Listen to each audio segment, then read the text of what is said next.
Hola, bienvenidos a mi canal. Qué bueno que nos encontramos nuevamente, otra vez. Estamos juntos iniciando una semana un poco agitada en el tema político, pues tenemos un nuevo espectáculo que inicia ahora con los protagonistas del mismo son Donald Guerrero, José Ramón Peralta y Gonzalo Castillo. Son los actores principales del caso llamado, ¿cuál es el nombre?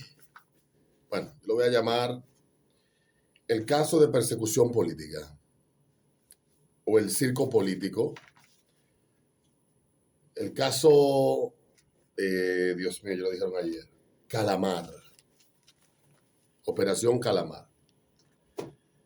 República Dominicana desde hace ya muchos años entró en una fase que todos los países que han vivido lo que ha vivido República Dominicana ha entrado en ella. Son las disputas entre sectores de poder que van ganando espacio cuando sienten que o empiezan a buscar defender sus espacios cuando sienten que la clase política no les favorece como en el pasado.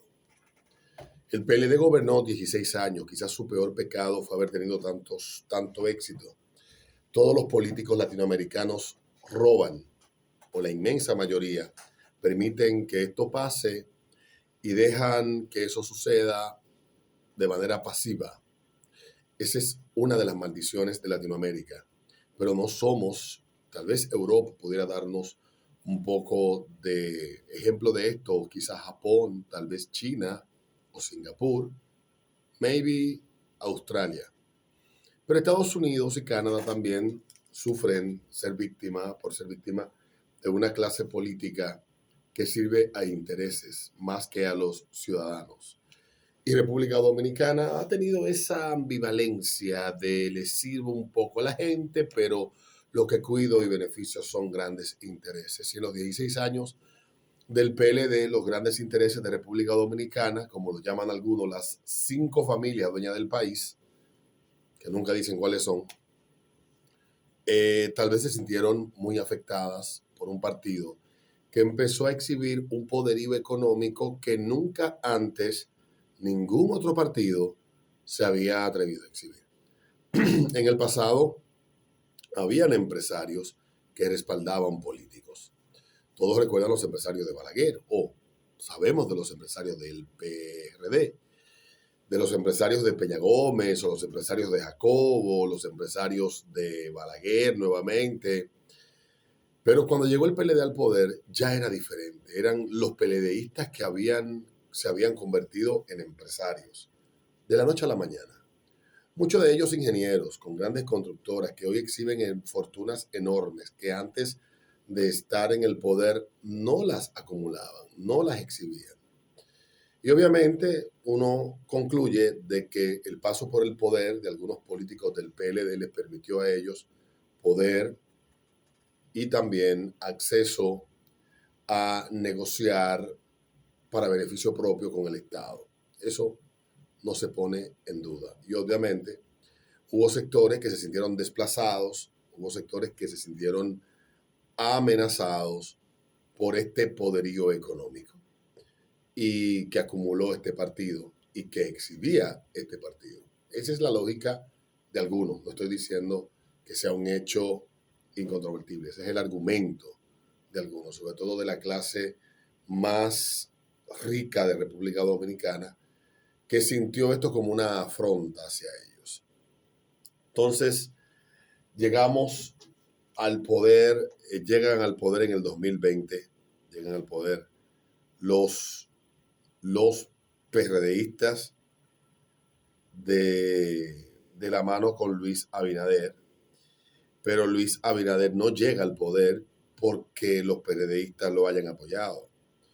Luis Abinader llega al poder porque acepta eh, acepta una serie de condiciones. Acepta una serie de condiciones. Esas condiciones las ponen ese grupo de personas. Y dentro de las condiciones están, obviamente, darle su merecido a este grupo de personas, porque tiene acuerdo con todo el mundo, tiene acuerdo con los americanos, tiene acuerdo con Leonel Fernández, tiene un acuerdo con la sociedad civil, tiene acuerdo con sectores del mismo PLD. O sea, tiene acuerdo con todo el mundo.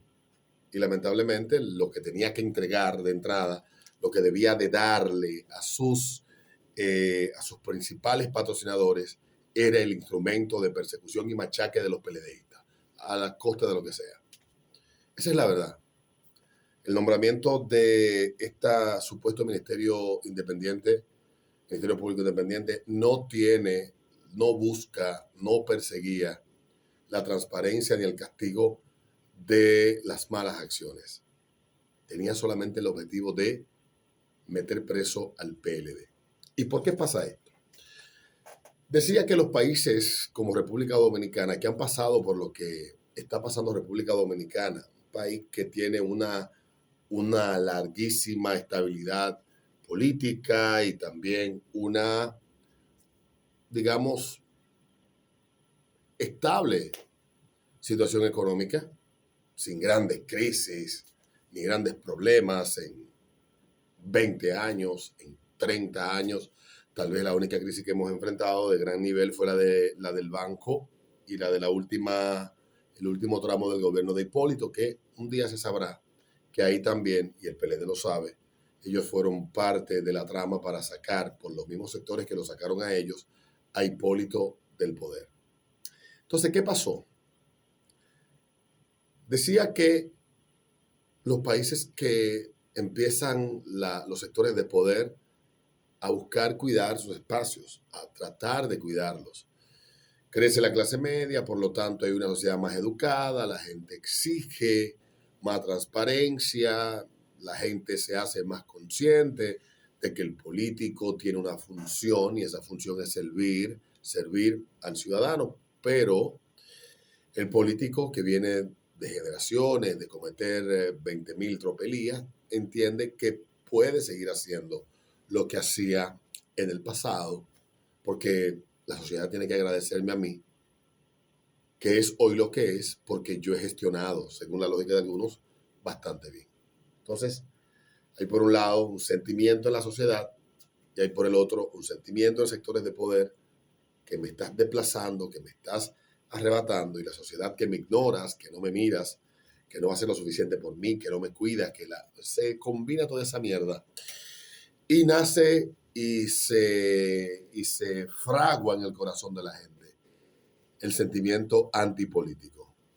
Y lo que pasó en el 2017 con el caso de Brecht fue la semilla que hizo germinar la planta, el arbolito de la antipolítica en República Dominicana.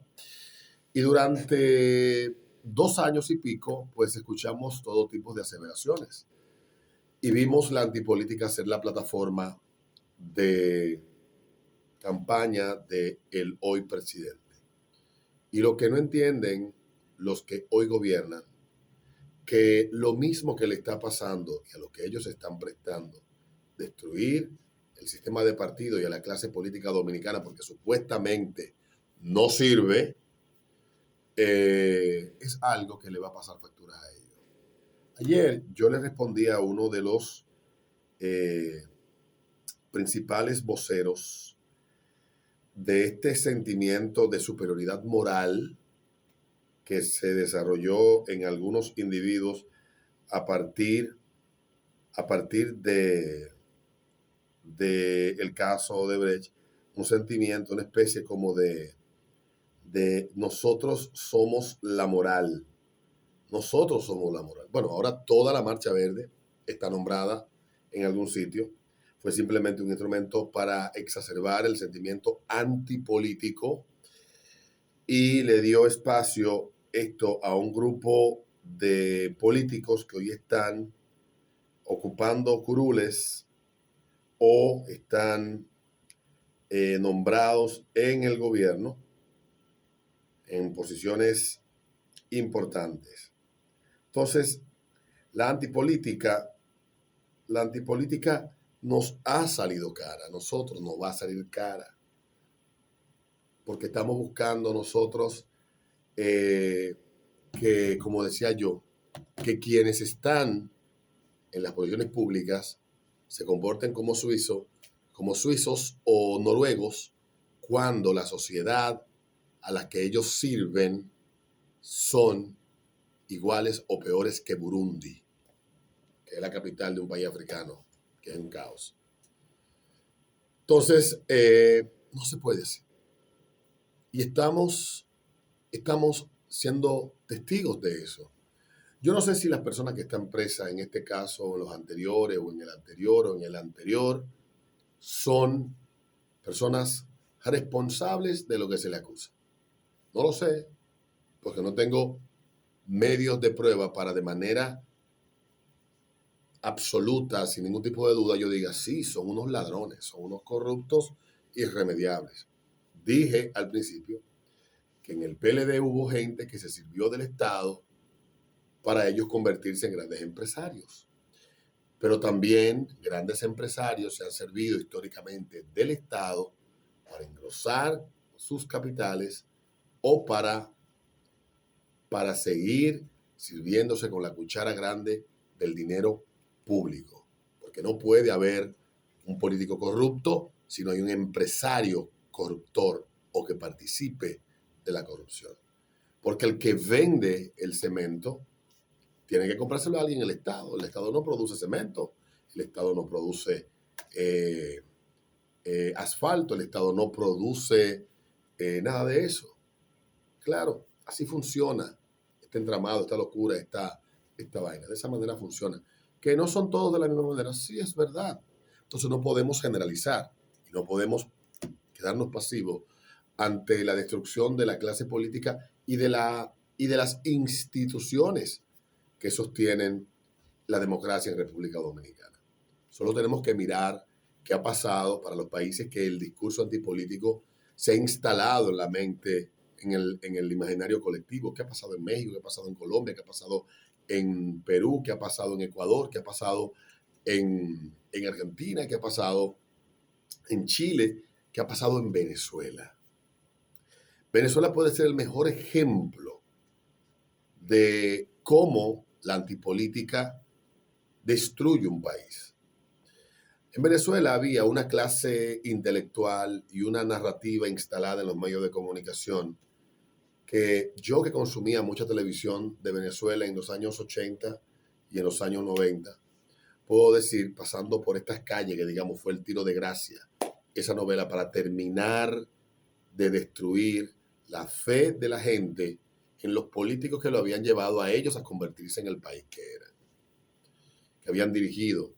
Se habían tomado malas decisiones, claro que sí, se había robado mucho también. Una cosa y la otra. Pero también se habían hecho grandes transformaciones, se había revolucionado la economía. Venezuela se convirtió en el país más desarrollado económicamente de Latinoamérica y el segundo más rico de América después de Estados Unidos. Y eso lo destruyó la antipolítica, pero también un grupo de políticos irresponsables que se prestaron a ese juego, que fue un juego que comenzó con grandes intelectuales que daban grandes discursos toda la semana en programas de televisión y programas de radio, hablando de que la clase política de Venezuela no sirve, no sirve. Yo busco las entrevistas y las veo de nuevo. Y los mismos políticos adoptando el mismo discurso, yendo contra ellos mismos. El periodismo instalando en el imaginario eso durante décadas y terminó Venezuela en los que tenían las manos limpias, según la lógica de algunos, los que venían con los grandes cambios, las grandes transformaciones. Oh, es una revolución, una mierda. Y hoy es una mierda el sistema democrático de Venezuela, que no existe ni siquiera. Venezuela puede ser nuestro ejemplo. Y podemos mirar a otros países que están en situaciones similares, que están prácticamente, políticamente hablando, en una guerra civil. La clase política buscando destruirse. Porque el fin no es que el país se desarrolle, el fin es administrar el Estado para yo servirme del Estado y destruir al adversario. Y eso posiblemente es lo que algunos no entienden. La Marcha Verde fue la plataforma sobre la que llegó este presidente. La Marcha Verde le pidió al presidente muchas cosas y dentro de ella le pidió esto. Y él se lo dio. Él se lo entregó. Y pueden decir lo que quieran. Y cuando ya en República Dominicana no haya un político que tenga credibilidad, todos esos oportunistas que quieren exhibir una superioridad moral que no tienen, porque han sido partícipes históricamente de lo que ellos señalan como pecado, cuando eso pase, entonces llegarán y azotarán con todo. No quiero que la gente crea que estoy defendiendo al que ha hecho las cosas mal. No. El que lo hizo mal, que lo pague. Pero no podemos, en búsqueda de llevar a cabo una venganza, un deseo de que algunos odios se vean satisfechos, destruyamos todas las instituciones. No. Y eso está pasando en República Dominicana. La justicia independiente no es independiente. La justicia independiente es selectiva. Escribí el joven por el fin de la impunidad. Por eso la ciudadanía marchó en todo el país. Y yo le puse, y claro que no han salido esos pasos. Nunca fue el fin de la impunidad. El fin de ustedes era acabar con la clase política dominicana para luego ofrecerse como alternativa. Ustedes son la encarnación de la antipolítica en la República Dominicana para después asaltar el poder. Y eso es lo que un grupo busca. Y ese grupo está instalado en el gobierno, en la Cámara de Diputados, en el Senado. Y su discurso va a seguir calando. Yo no me lo calo. Pero desde el principio me di cuenta. Yo he visto suficiente. He leído suficiente. He seguido suficientes casos como para estar lo suficientemente claro que donde quiera que sucede lo que está pasando en República Dominicana, lo que viene luego es degradación. Cuando tú sometes a una crisis a la clase política de un país, lo único que viene es problema después de eso. Y la clase política no lo nota. Hay políticos que yo veo hablar, gente perversa,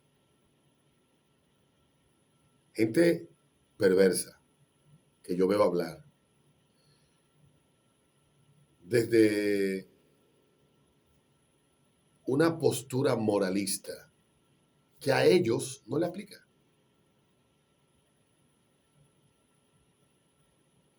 Entonces, vamos a ver más circo, 16 años, 16, 18 meses los van a mandar para la cárcel, van a venir cada 3 meses a revisiones, para después a los 18 meses tener que soltar a esta gente y seguir sus casos en libertad, y cuando llegue la hora de probar los malditos casos se van a caer, van a salir descargados porque son mierdas de casos.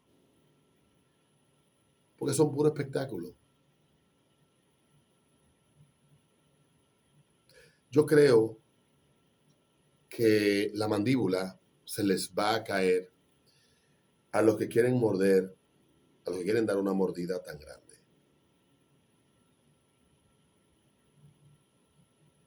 La historia dominicana y la historia de Latinoamérica nos ha enseñado cuál va a ser el desenlace de todo esto. Finalmente digo, hoy lo que están machucando, tienen que recordar que mañana serán los machacados.